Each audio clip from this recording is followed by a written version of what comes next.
All right, so we're going to graph another one of these piecewise functions.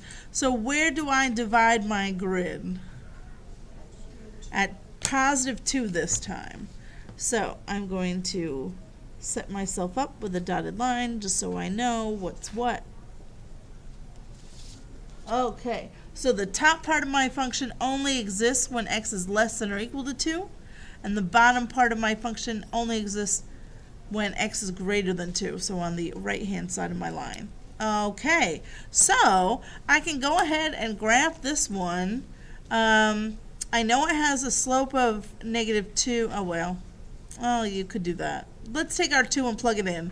If I take 2 and plug it in here, then -2 times 2 is -4. What's -4 minus 4?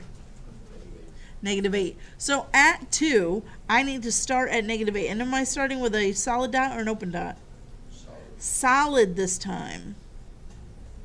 And now I just want to follow the slope. So I would normally go down 2 to the right 1, but this only exists on this side, so I'm going to go up 2, back 1, up 2, back 1. And I verify it was supposed to cross the y-axis at -4, and it does, so that's always a good sign, right?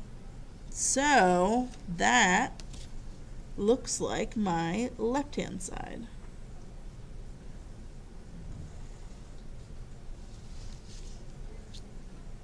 So far, so, yep. How are you getting the slope? I just go right back here. So the slope is supposed to be -2, right? But this thing doesn't, if I started at my starting point and I went down 2 to the left 1, or down 2 to the right 1, like I normally would if I was graphing that line, I'm on the right-hand side of that line, and I'm not allowed to be for the top one, right? The top one is only allowed to be on the left-hand side. So for this, like the 4x minus 9, That slope is going to be 4, just like it is, up 4 over 1. So I'll just figure out where I start, and then I go up 4 over 1. So for the left-hand side, I have to do the opposite of what I see. Well, it's not the opposite. It is a slope of -2. This line does have a slope of -2, doesn't it? It's just that from my starting point, instead of going down 2 to the right 1, I go up 2 into the left 1, which is still, it's weird. It's just I'm doing the opposite of both, so it comes out to be the same. Yep. how'd you know that it was -8?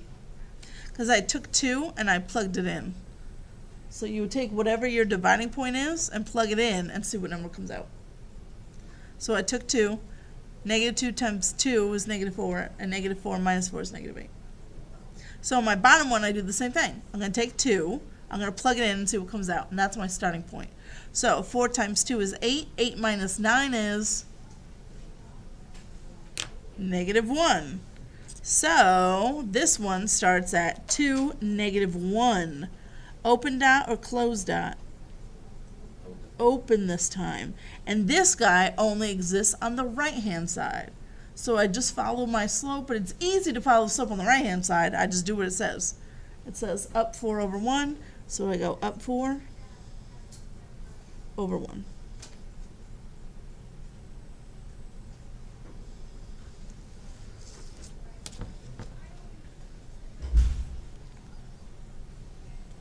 And that's that side. Double check before you move on. Does this thing pass the vertical line test?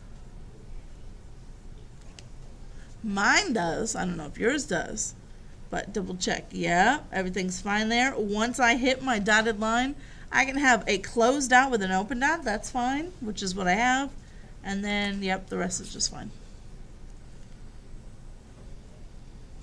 You know what might be a fun question for me to ask you right now? Domain and range of this. Ooh.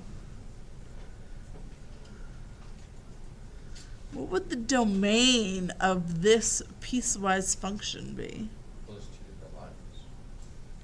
Right, so, but I'm talking about so function f is the whole thing. It has its 2 pieces. So we're talking about the domain and range of function f. What x values are going to get hit? Anything less than or equal to 2 and anything greater than 2. So, All real numbers. yeah, doesn't that include everything? right? This branch is going to go this way forever. This branch is going to go this way forever. Eventually, every single x value will be covered, including 2. 2 is covered right here. It's covered on the purple one. So there are no gaps in this. Every single number on the x-axis will eventually be covered. So my domain is all reals. What about the range? Greater than -8. Yes. I'm never going to get a y value down here underneath the -8, right? It starts at -8 and I'll get everything above that, but I'll never get below it. So my y is going to be anything greater than or equal to -8, we said. Does that make sense? Okay. All right, next up we're going to try one that's split into 3. Ready?